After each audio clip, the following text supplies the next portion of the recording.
Hello, everybody. Welcome to another video for the History Valley podcast. And today, Dr. Robert Price joins us for another show. And this is going to be the first episode of what I call Price Week, in which he's going to appear on this channel at the same time every day.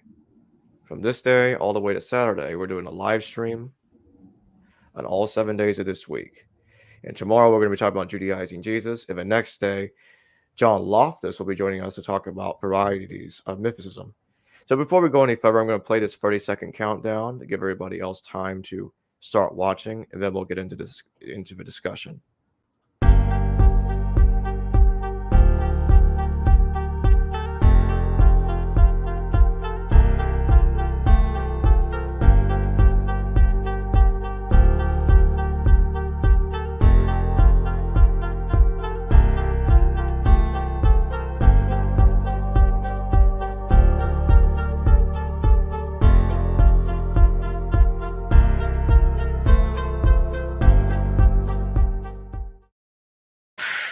All right, we're back. So, Dr. Price, let's talk about the Pre-Nicene New Testament. It's this huge book he has written, basically talking about what the New Testament pretty much looked like before the Council of Nicaea convened and concluded their own canon and their own version of the New Testament. So, what would you say are the most striking differences between the Pre-Nicene version of the New Testament with the Nicene New Testament? Well, nobody ever actually had a canon with the exact contents that I do, but I'm calling it the Pre-Nicene New Testament because, as Helmut Kester, one of Bultmann's disciples, whom I had as a professor when I took a course at Harvard Divinity School long ago, he made a remark that I thought was really fascinating. He said the best canon is the most inclusive, and of course the official canon is not. It's already gone through a process of selection, supposedly based on a few criteria, like were the books written by apostles or at least their assistants, was presumably just like apostolic succession in bishops in churches. Like, well, if this church was founded by the apostle Chad, it must preserve Chad's teaching, but if it was founded by the apostle Biff, it must be a depository of his teaching. So that was the idea. The second criterion was orthodoxy. Does the content of this book fit what we have hammered out as the content of the apostolic tradition, such as like the contents of the Apostles' Creed, which we think was a baptismal confession used in the Roman Church, or a Tertullian has a summary of it, Irenaeus does, not of the Apostles' Creed, but a list of important Christian beliefs that pretty much match. Then there was Catholicity. Is the possibly canonical book widely known in the ancient church? Because if it isn't, that makes you wonder if some guy put it together in his basement. And that was a problem for some of the brief books, like, well, okay, fellas, should 3rd John be part of the canon? 3rd John? There's a 3rd John? What the heck? And because, of course, this is like less than a page long, and they finally let it in because they said, well, it does seem to be written by the same guy that wrote 1st John, which everybody knows, and the Gospel of John. So, yeah, it's pretty brief. I can see how some people hadn't heard of it, even if it's genuine. So, yeah, probably is genuine. And then there were these occasional, strange sounding to us counts, like a numerical criterion. Why did Hebrews get in, at least on what rationalization? Because it was kind of controversial. probably because of its inflexible attitude toward people who wimped out during persecution, saying, "You made your bed, buddy. You're not welcome anymore." Yeah. But it did get in. So why? Well, people said, "Hey, now this is interesting." There are, if you count Hebrews as Pauline, you got 14 Pauline epistles, and 7, of course, is the lucky number or the holy number, and you'd have 2 groups of 7. There are 7 Ignatian epistles. How about the book of Revelation? It's prefaced by 7 letters to 7 churches. Okay, what the heck? Yeah, this would be another one. And so let's say Paul wrote it, even though there's no name on it. Were these actually the functional criteria? I don't really think so, because it all boils down to the second one, orthodoxy. Because if you had a book like the Gospel of Thomas, the Gospel of Philip, the Gospel of Mary Magdalene, and so forth, well, those are pretty definitely gospel characters, names. What's the problem? I mean, there's even a Gospel of Peter, right? So Yeah. why wouldn't that get in? Well, because we don't think the content is orthodox. So it has to be a forgery. Peter would never have written this stuff. So let's assume he didn't, and it's out of here. So Right. it really has to do with, can we proof text orthodox doctrine from these books? Because that's really what they did. There was no, Yeah. well, there was less interest in literary exegesis, like looking at the text for its own sake. No, you wanted to be able to say, aha, we should baptize infants because of this, and so forth, out of context citations.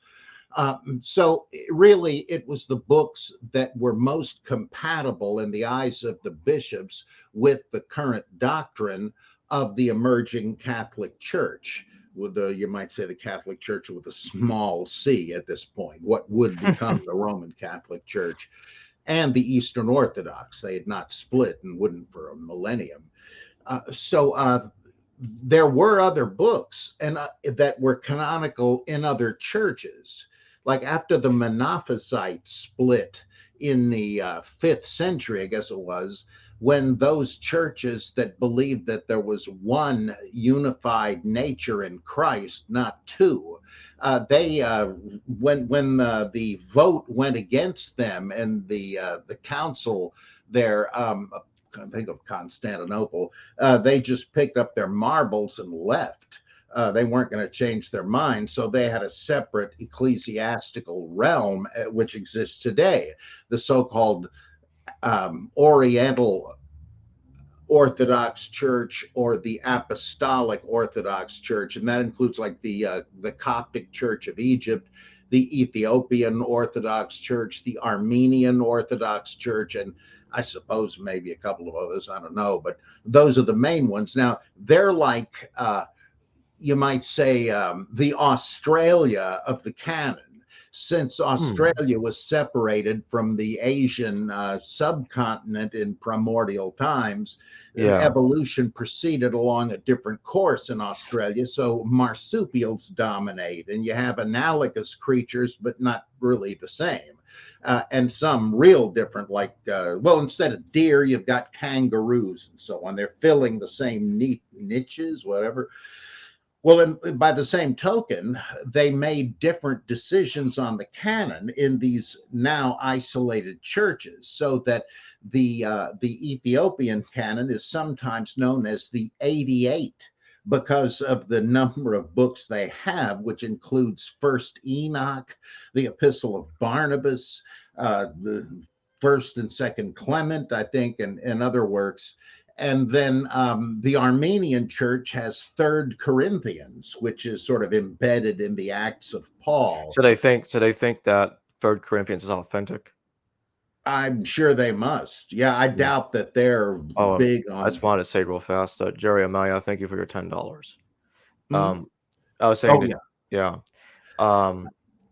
so that you have variant canons, just like the Roman Catholic and Eastern Orthodox churches have what Protestants call the Apocrypha. And so once they started getting pried apart, the canons evolved in slightly different directions. But even before that, there were a bunch of books that were held sacred by other types of Christians, like all the Nag Hammadi Gnostic texts. I find it hilarious that apologists will say, well, there's no evidence that Christians fabricated sayings of Jesus and said he wrote them. What have you spoken? Have you ever read the Nag Hammadi text or the Pistis Sophia? Of course, there was a cottage industry of fabricating Jesus' teaching. And well, it doesn't even occur to them because doesn't there have to be? Doesn't some of them have to be inauthentic? Because ultimately, not everything Jesus says harmonizes. A lot of things that he says contradicts other things that he says. He couldn't have said it all. Yeah, that's right. And it seems to me that though if there was a historical Jesus, you might have a few items in the Gospel of Thomas that actually go back to him, but I don't think you can demonstrate that. And the other stuff, no way. There is no way that's authentic. But you got to say the same thing about the canonical four Gospels. It's simply religious bias. I don't mean bigotry. I just mean a prejudgment that, oh yeah, all of those are accurate. Even though some people even had doubts about the Gospel of John and thought it was written by Cerinthus, a Jewish Gnostic. So it's like even the notion that Hans Kung and Helmut Kester and others who are critical scholars or were, they still said, like they were conversant enough with the issues to say, you can't really say which thank you for your $20. Books are actually written by apostles. Maybe none of them are, but still, this is the earliest voice of Christianity, so it should be normative.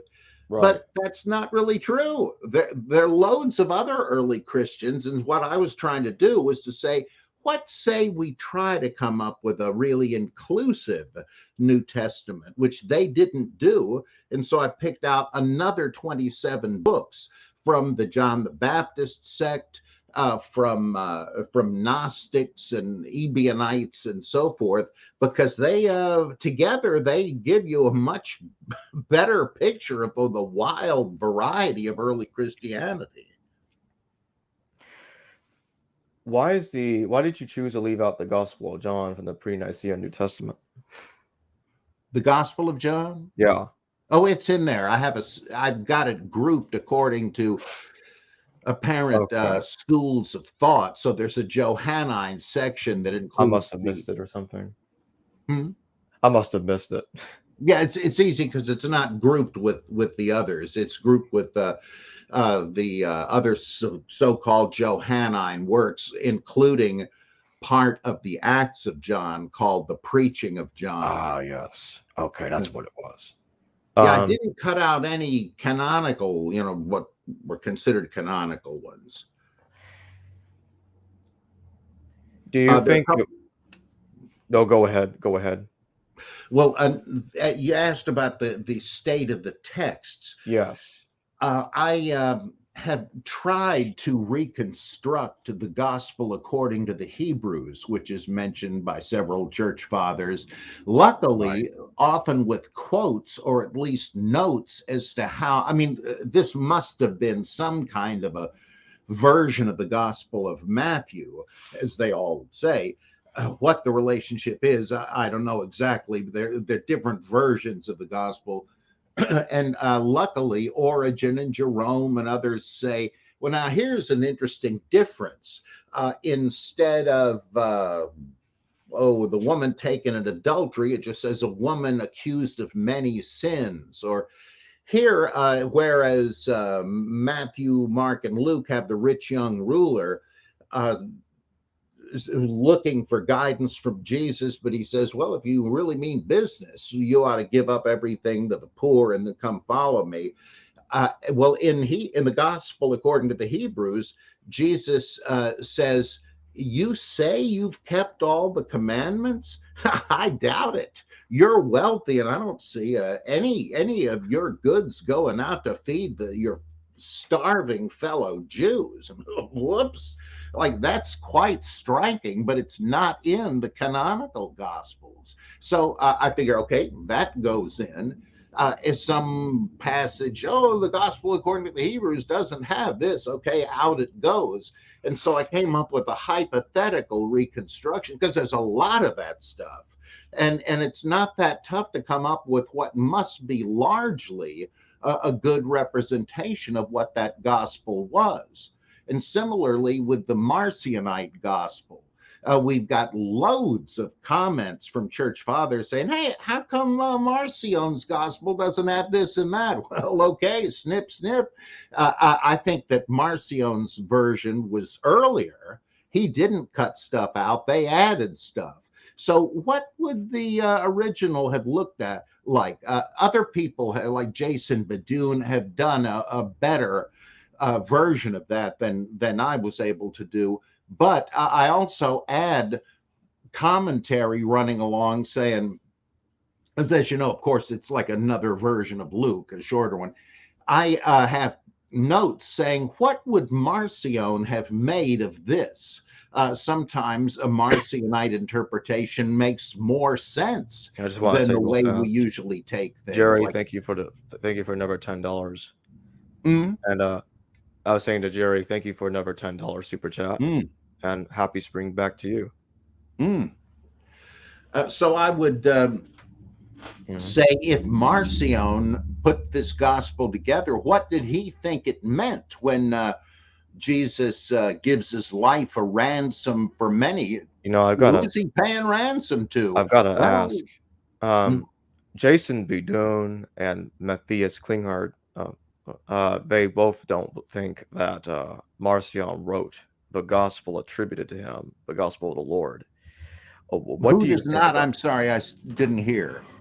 Professor Bedone Mm. and Professor Matthias Klinghardt? Both do not believe that Marcion wrote the gospel attributed to him. Well, Uh, I'm careful in the book to say that this is the Marcionite gospel. I also wonder if we know if Marcion himself wrote it. He may not have had a gospel. because it's interesting to me that the gospel never says that Yahweh is evil. It never makes that clear that it's completely Marcionite.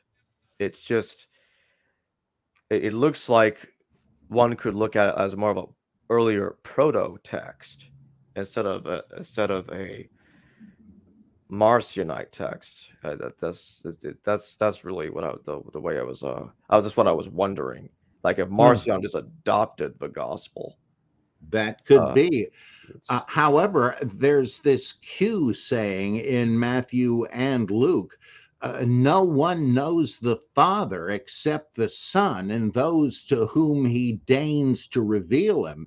That sounds very Marcionite. There may have been other doctrines that Jesus was talking about a hitherto yeah. unrecognized God, but that sounds kind of Marcionite to me.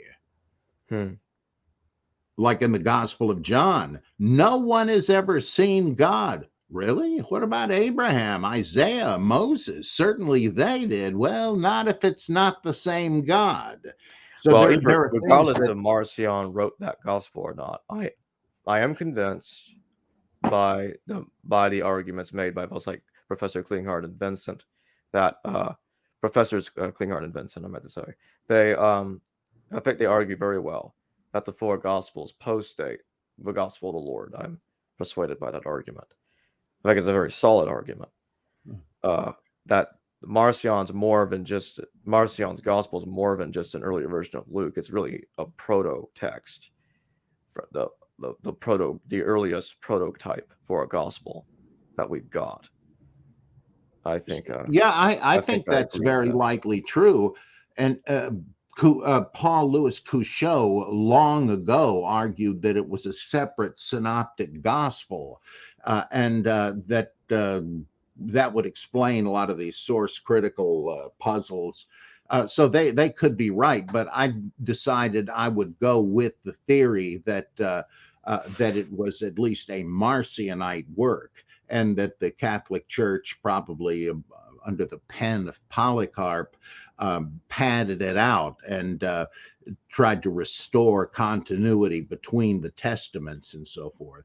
So, I mean, that could be wrong, but I decided, well, let me go with that possibility since it's well known.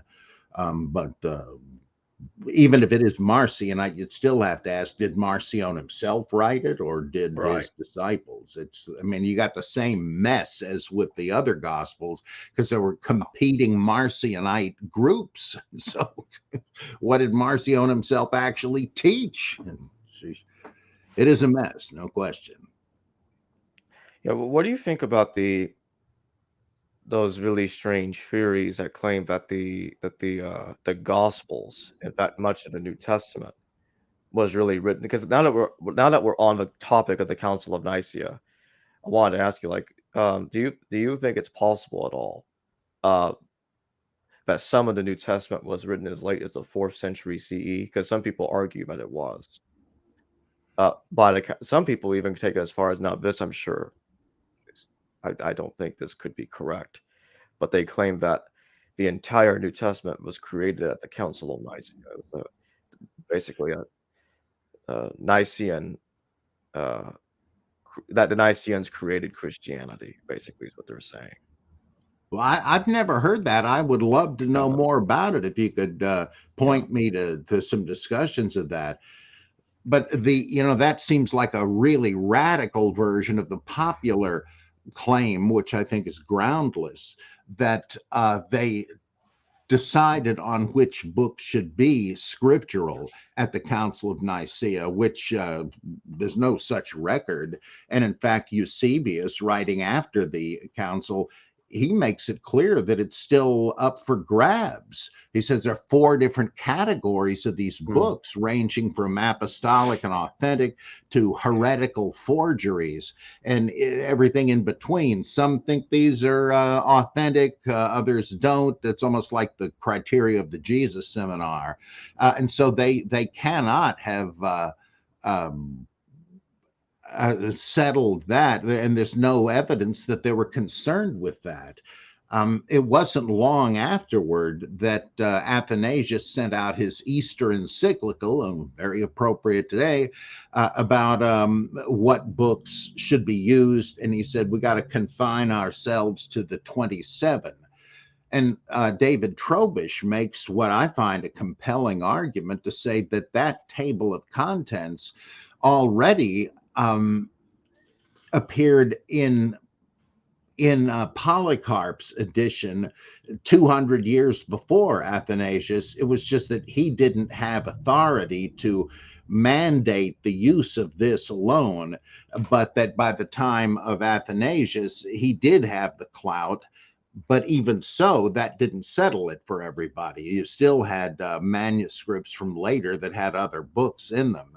The reason I call it the Pre-Nicene New Testament is I'm trying to come up as a thought experiment with a New Testament that might have been if they had sought inclusivity. It's like from there are Mandean texts, Melchizedekian texts that involve Jesus. I even have a kind of reconstructed version of the Jewish anti-gospel, the Toledot Yeshu, to get all the relevant voices in. Or Ebionite stuff taken from the early source. Let's go back to what you just said there, the Toledot Yeshu. I've got to ask this. If I remember correctly, you stated somewhere, correct me if I'm wrong, that the Toledot Yeshu you suspect has text or material, or if not the whole thing, could date back to the 2nd century. Am I remembering that correctly? Yeah, Hugh Schoenfield had this fascinating theory, well, I should say observation. He said, if you look at this book, and there are many different versions of it, but if you look at the best known ones, it isn't what you would expect based on its reputation. If you wanted a bitter Jewish satire on Christianity, you would expect to have stuff like when the rabbi said that Jesus right now is boiling in manure in hell.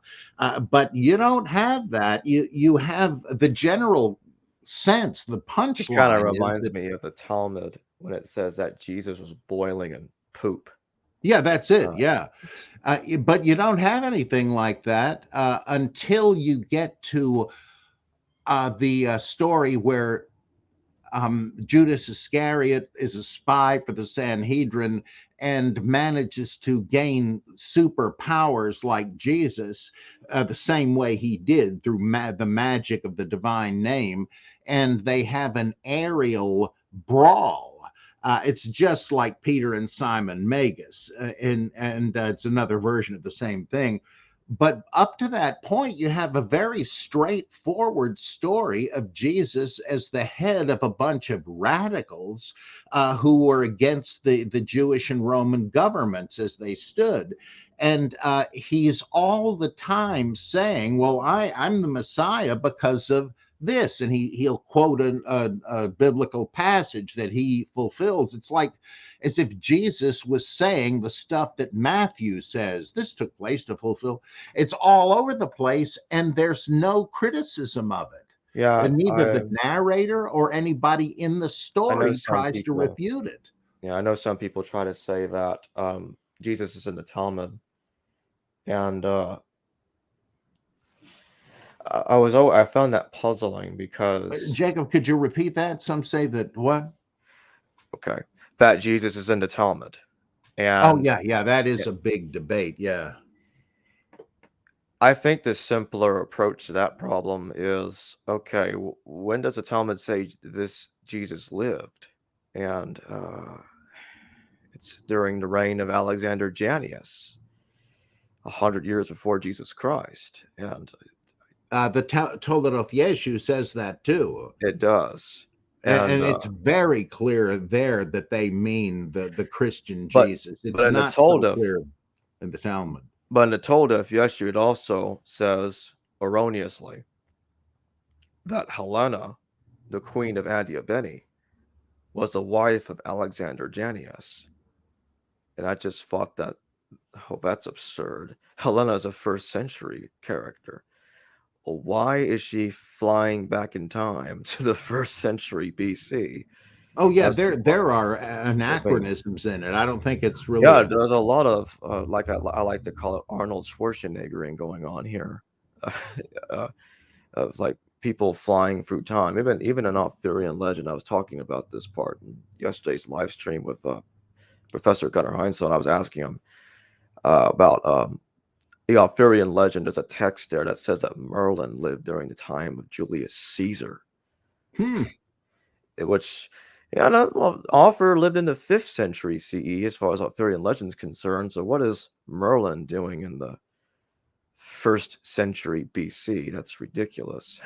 Well, on And the other hand, it's conceivable somebody is thinking of the idea that Merlin was an immortal being, like Count right, Saint Germain, like like he the says in Excalibur, "I have walked my way since the dawn of time." it's like the Maybe wandering that's what they're. I don't know, right. obviously. It's like the wandering Jew and Yeah, yeah. that's this guy immortal this immortal Jewish person that's cursed to live throughout time forever. Yeah, Um, I'm not saying it's a historically accurate account. It's oh, I just that never it's quite surprisingly positive toward Jesus, even though right, at the end he's defeated. right. I never said Ben I never. Schonfield said he thought that this was the gospel according to the Hebrews. Well, I don't Oh think that wow, could be, but I why did do think he has a point that it kind of looks like this is based on a Jewish Christian why gospel. why does he think that the Told of Yeshua is the Gospel of Hebrews? I don't remember. I read the Okay, book some years ago, but he's because I think he that runs aground on the utter dissimilarity to Matthew. I mean, the Gospel of the Hebrews was close to Matthew at most points from what we hear about it, and this is not. You know So what? I don't, that seems a little arbitrary to me, but his main point is that Yeah. it looks like this was a Jewish Christian gospel that has been spun a bit by non-Christian Jews. And that makes sense to me. It just would not read as it does if this were intended as a blast, a parody, a mockery of Jesus. It doesn't really come across that way. I often wonder because in the Talmud, Pantera, the father of the Jesus that lived 100 years before our Jesus did, he's there even sometimes a Roman soldier. Mm-hmm. The thing is, what people don't think about is, oh, this Roman soldier lived in the early 1st century BC. So it's kind of funny. Okay, if we say that this guy was Jesus's father in the 1st century CE, how does that work exactly? And the thing is, that makes sense to me if Celsus was looking at that and confused Jesus Christ with the earlier one, and that's how Pantera was thrown to the future, like Back to the Future, to the CE era, and made into Jesus' father. Hold on, we got a super chat here. Jordan Bickett, thank you for the $5. Can Dr. Bob speak to his translation philosophy for the Pre-Nicene New Testament? Yeah, I have a kind of a mix of, like, my North Star is to try to convey what I think the author intended. And sometimes, like William Barclay's translation, that requires a little bit of expanding paraphrase. Like if a reader doesn't quite get the thing with the new wine and the old wine skins, well, the ancient reader understood it no problem, because the new wine has yet to finish fermentation, and as it ferments it expands, and if you're stupid enough to put it into an old wine skin that is already expanded as much as it can, kaboom, that's the end of that. So sometimes so I think Barclay said you don't put new so he speaks of the new wine as the wine going into a new skin. He says an unshrunk one. That's not too elegant, but at least it explains what the ancient reader would have gotten out of it. So sometimes I'll do that a bit. Like another one where Jesus is called like, you are the Christ, the Son of the living God. I translated it or paraphrased it, whatever you want to call it. You're the Christ, the Son of the true God, because I think in the Old Testament, the living God means not like those stupid idols, which are just bad sculpture. No, this God is alive. Yahweh is the living God, meaning the real one. And so I think there's that shade of meaning that is liable to escape a modern reader. So I would put it that way. Sometimes I'll use words that are technically anachronistic, like when Jesus in the Garden of Gethsemane says to the Roman arresting party, he says, have you come out with swords and clubs as against a desperado? Well, of course, that's sort of an anachronistic term, but the point is, an armed bandit. You think you need all of these weapons to arrest little old me? So sometimes, one of my favorites in Jude, it's talking about these libertine Gnostics, and it says these men are dreamers. I put these men are hallucinators.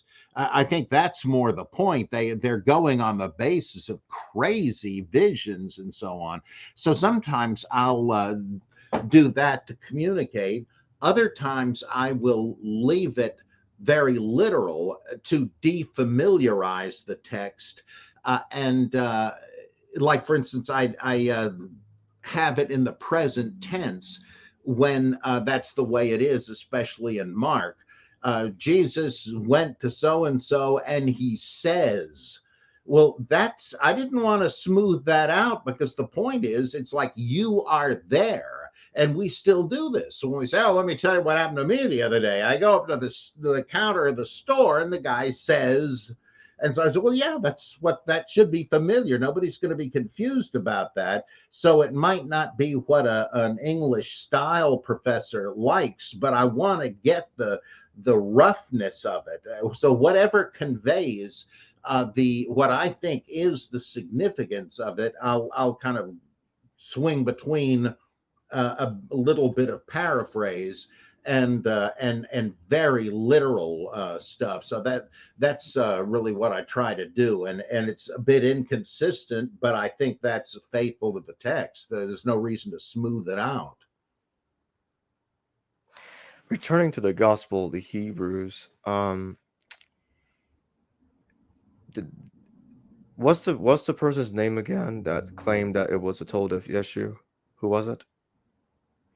Hugh Schoenfield Schoenfield, thought yeah. that. Yeah. Did he compare fragmentary quotes from the Gospel of the Hebrews and said, "Hey, look, I found these quotes in the Told of Yeshua"? Did he actually try to do that to use it as evidence? I believe not, which is why I don't follow him to that degree. But Okay, most of his yeah. argument really is he's saying they're references to the Hebrew gospel, and he thinks that that the Tolet of Yeshu is a somewhat redacted Jewish Christian gospel. And he's thinking, well, that's often a reference to the gospel according to the Hebrews. But to me, that's unnecessary and probably incorrect. But it does kind of sound most of the time like a Jewish Christian gospel, until you get to the battle in the air and all that. Yeah, it sounds like it sounds like Jesus and Judas are becoming supermen, Yes, right. fighting one another. That's funny. Mm. I can't remember what the theory was called, but there's a theory out there. I could have sworn I've seen it, and it claims that the Gospel of the Hebrews is priority, Hebraician priority. I don't know if you've ever heard of that. That it predates the four Gospels. What do you think about that? That's possible, especially since it appears to be some sort of a variant of Matthew. And so that opens the door to making you think this may be a proto Matthew. I sort of don't think so, but it seems somewhat viable. And oh, what's his name? George, oh boy. He is this guy that wrote a couple of books on the Hebrew Gospel of Matthew, where he says a medieval Hebrew text of Matthew appears to him not to be a Hebrew translation of the Greek Matthew, but an independent version, probably made at the same time, with a few differences, like a little more interest in John the Baptist and so forth. Well, if he's right about that, it's that kind of makes it look like it's very early, but it's not decisive, because you've still got to raise the question of the relation of any form of Matthew to Mark, because if it used Mark, it's not that proto. It can't be that early. Plus the fact that there are such inconsistencies in Matthew that our gospel seems to represent different factions in the Antioch church, which I think is the best guess as to where it was written, and different levels, different strata of redaction and rewriting. So what we have in Matthew seems to be a growing tradition. And so to make the whole thing an early foundation for gospel writing, it's possible, but it seems like it would be you'd be dealing with a simpler product that then got elaborated, whereas what we have seems already to have some tree rings in it.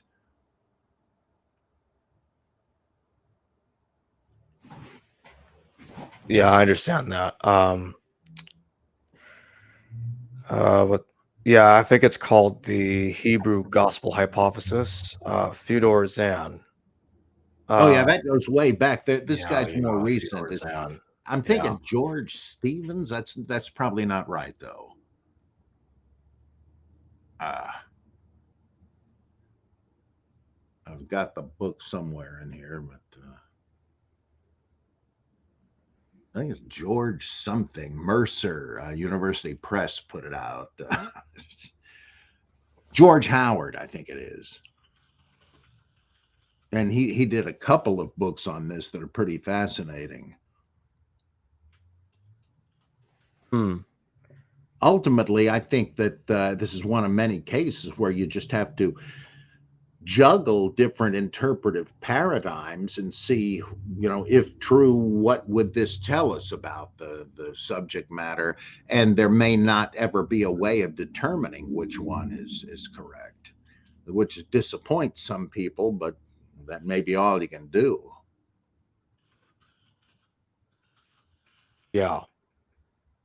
I mean, that has a lot of effect on New Testament scholarship, because if you're approaching it as authoritative scripture, you need it to be, like Martin Luther said, perspicuous. You need to be able to know what it says so you can preach it. Here's what the word of God says.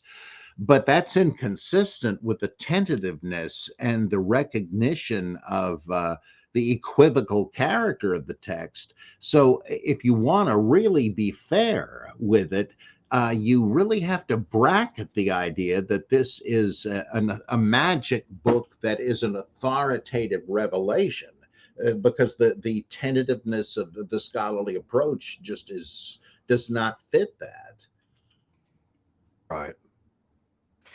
I think I can't remember who it was, and it's probably not even true. I'm probably completely misremembering, but someone out there said that the Gospel of the Hebrews is the Q document. I think Has what? somebody made an argument that the Gospel of the Hebrews is the Q document, if I'm remembering correctly. Yeah, I don't think that really could be, because you'd expect to see more of it in Luke, I would guess. I mean, if you're still thinking of the Q document, this theory and some like it seem to me really to subvert the whole source analysis that posits Q. Or you have to redefine it, and that gets really confusing, at least to an idiot like me. Right. What do you think about the theory that the Gospel of Thomas is the Q document? That can't really be either. It at the most you can say, in terms of genre, it's a parallel to it, that we haven't ever found a Q document, but Thomas does kind of strengthen the idea of Q, because it's what we didn't have before, a collection of sayings of Jesus that stands by itself, or that they stand by themselves. And so it is important, and there is some overlap, but I don't personally think, and another thing that goes into this is, do the Thomas sayings appear to be earlier than the many synoptic parallels? And some people like Helmut Kester and Steve Patterson, and I believe John Dominic Crossan, say, well, yeah, they seem to be simpler. For instance, the Great Supper parable is a little bit elaborated. I think there are four rather than three making invitees who turn the host down, Right. but it doesn't get into the extra stuff that Luke and Matthew had that differs from one another. So maybe it's um, Lucan and Matthean Hmm. redaction, or it lacks the especially Matthew's interpretations of parables. But and they say there's no sign of harmonizing Matthew and Luke, But I disagree with all of that, really. It seems to me that they didn't have like the wheat and the tares parable explanation because people just didn't remember it. They remembered the story. I think Q is the result of people, not earlier oral transmission, but rather whoever wrote it didn't have copies of Matthew and Luke to look at. He's quoting from memory what he's heard read in church, and that doesn't include the interpretations. And so I tend to think it's like it's the written Matthew and Luke returning to the stream of oral tradition, as it does all the time with us. Hey, the parable about so and so, and I'll summarize it and roughly get it right, but I'm not really trying to quote it. I think that's what led to the stuff paralleling Matthew and Luke that doesn't quite fit. It's not earlier, it's just loose memory quotation. Just want to say real fast, the Spiritual Hammer, thank you for the $10 or $9.99. Appreciate it. And similarly, I think there is at least one pretty obvious harmonization where Jesus says in one gospel, don't think that I have come to bring peace, I've come to bring division. And the other one says, I've come to bring a sword.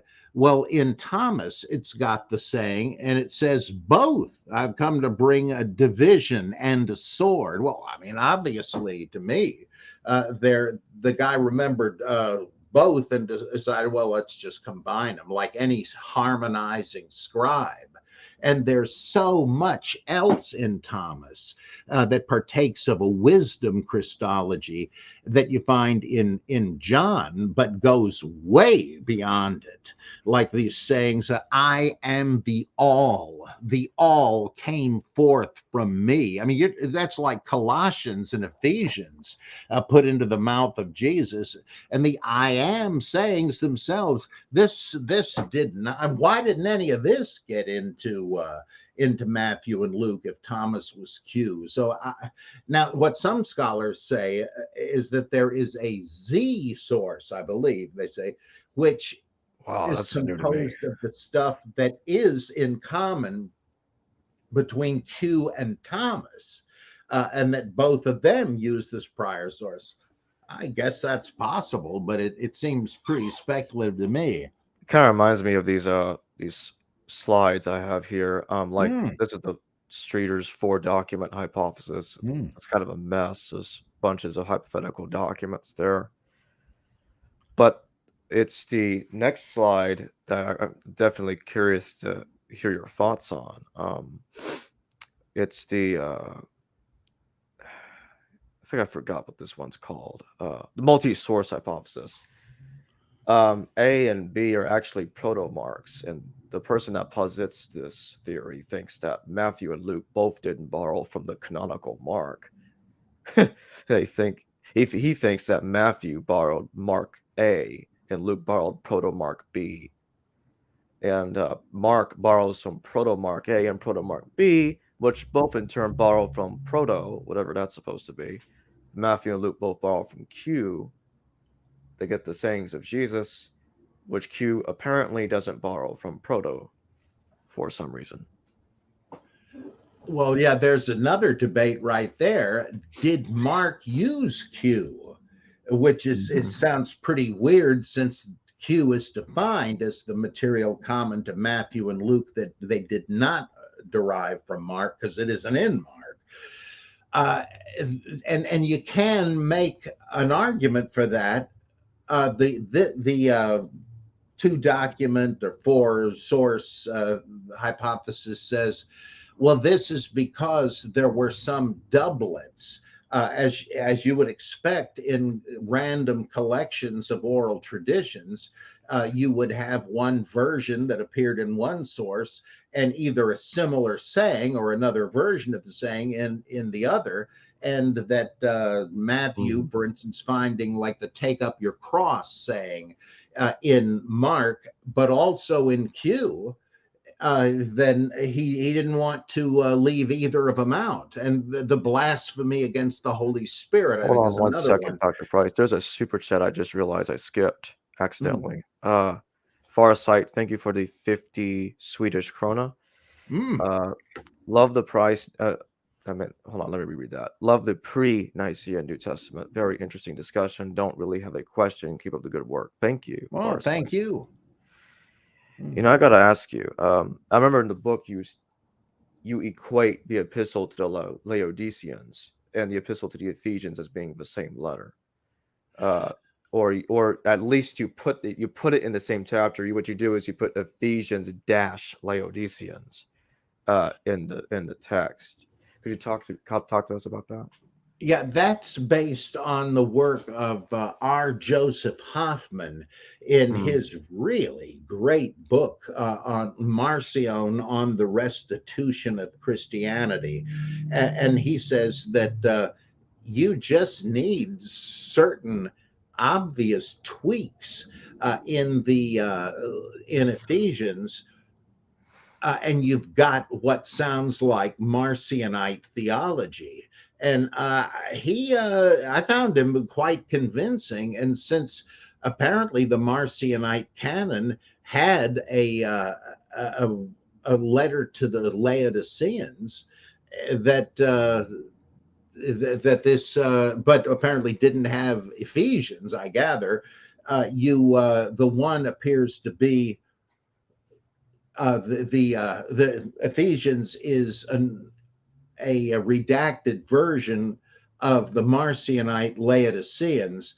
Now, I throw in another complication because form critically, it seems to me, you have two different works just put together, one after the other, because the first one seems to close the letter, and the second one seems, for one thing, not to have as much of the weird long sentence structure that the first part does.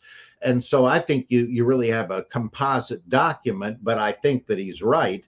At least one of them looks like it was originally Marcionite, and this would be parallel to Polycarp or whoever padding out the earlier version of Luke, perhaps the Marcionite gospel, into canonical Luke. So I find that really convincing, and I recommend Hoffman's book on Marcion to anybody. I think my final question will be, when do you not when, how should I put this? Do you think the Council of Nicaea lengthened the text did they lengthen the text in the canonical New Testament? Like, did they make the Gospels longer than the earlier versions of them were? Were they longer, or was the text shorter before the Council of Nicaea? Well, I don't see any reason to think they did fiddle with it, though. Okay. There is one little thing that let me see if I got this right. That when Eusebius quotes from Matthew in the days before the council, he has the baptismal formula as Matthew 28, baptizing them in the name of the Lord. Whereas after the council, whenever he quotes it, he says what we now find, baptizing them in the name of the Father and the Son and the Holy Spirit. Now, that is the only evidence I know of that there was any fiddling with the text. And it would make sense if it were at the Council of Nicaea, because that's where they really propounded, at least implicitly, the doctrine of the Trinity, since they say, yeah, there is more than one person, more than one divine person. And so maybe so, but I think the redaction to de-hereticize the Gospels came in the time of Polycarp. That I think he was Bultmann's so-called ecclesiastical redactor. and that the material that seems anti-Gnostic and early Catholic in the Gospel of John is like restoring a futuristic eschatology, adding sacramentalism. I think that's what Bultmann said was the work of the ecclesiastical redactor. But I would lump that in with the pro-Old Testament material in Luke, and I'd say that was the same ecclesiastical redactor.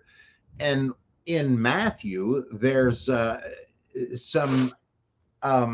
there's at least that thing in the beginning of the Sermon on the Mount that it's trying to combat Christians who say that Jesus came to abolish the Old Testament, the law and the prophets. I wonder if that was part of a pro-Old Testament redaction. And finally, if there's anything to Morton Smith's secret Gospel of Mark, then who took that the controversial stuff out and added some other stuff, as I think Crossan and Kester thought. I think if that's the case, like Stephen Huller suggests, that was probably Polycarp too. And so that he, in preparing his edition of the New Testament, was probably the chief editor in more than just formal way. But again, of course, it's speculative. Who knows? We got a super chat here from Al Canastrado. Thank you for the $4.99. What were the council procedures, politics, factions, closed votes, etc.?